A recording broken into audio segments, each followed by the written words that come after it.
So we just finished watching EA Play, which is EA's kind of summer conference. They announced a bunch of games coming to Steam like Sims 4, Titanfall 2, Apex Legends, which is also getting crossplay. And they announced a few new titles too, so here is what the GamesRadar team thought of the stream.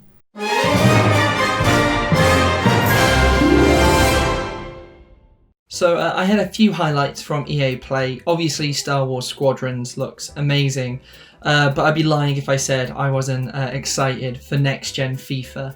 I'm a massive fan of the series, and there's always that special buzz of excitement when next-gen rolls around, because you know that you're going to get a massive step forward for the game. And I'm really excited to see what PS5 and Xbox Series X will offer FIFA, outside of what we saw during the show, which was a really sweaty Kylian Mbappe. But outside of like actual gameplay, I'm just super excited just to get my hands on this year's FIFA.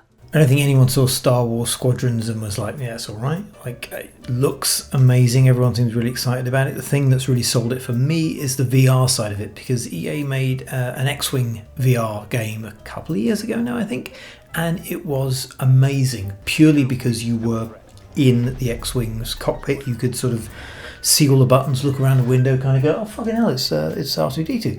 It was amazing. So the idea of having that fleshed out to a bigger game, more cockpits, more robots, more things to look at is like super exciting. It's just that sort of experience. But just the idea of like sitting in this sort of amazing space. In the X-Wing VR game they made before, they actually had to work with LucasArts to make the cockpit canon. So the thing that you saw in the game is official Star Wars canon, which means, I'm guessing, that for Squadron, all of the spaceships you're going to sit in will have like official Star Wars canon cockpits, which is kind of fun. But yeah, the main thing is sitting in a cockpit, being able to play it in VR and sort of have that kind of thing happening all around you. It's going to be amazing. I actually got a chance to try Rocket Arena last week, and the one thing I really want to talk about from that was I've always sucked at rocket jumping in games. I love rocket-based characters like Farah or the Soldier, but actually launching myself into the air and not just dying when I shoot at my feet, can't do it. But in this game, I was able to not only do that, I actually jumped over the edge of the map because I had the objective, wanted to keep the objective safe from the other team, and managed to just launch myself along the side of the map while staying safe from the enemy team just by exploding my feet over and over again. So that was very gratifying, and I'm looking forward to seeing more of it when it launches next month. It seems like they got some cool character designs, some cool different ideas about online shooters. So yeah, Rocket Arena, definitely a highlight.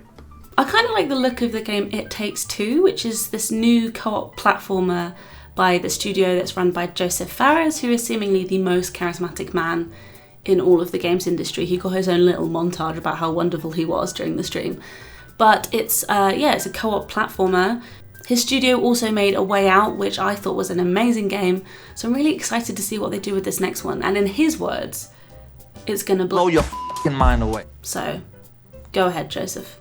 Show me what you got. That sounded wrong. EA, what are you doing to me?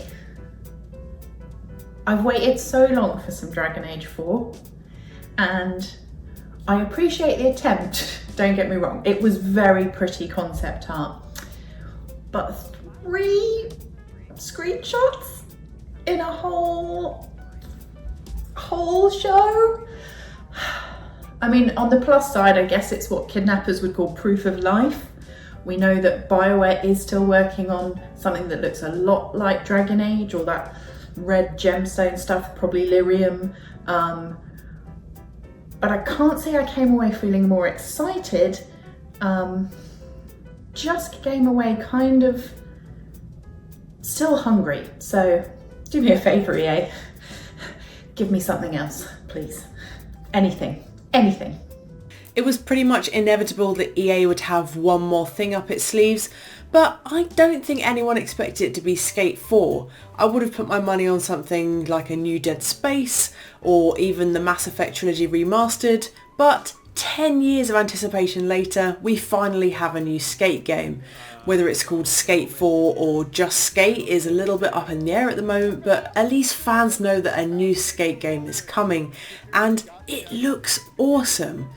Well, you guys did it. You literally commented it into existence. That's quite the turnaround. Skate changed my life. Thank you so much. Skate forever.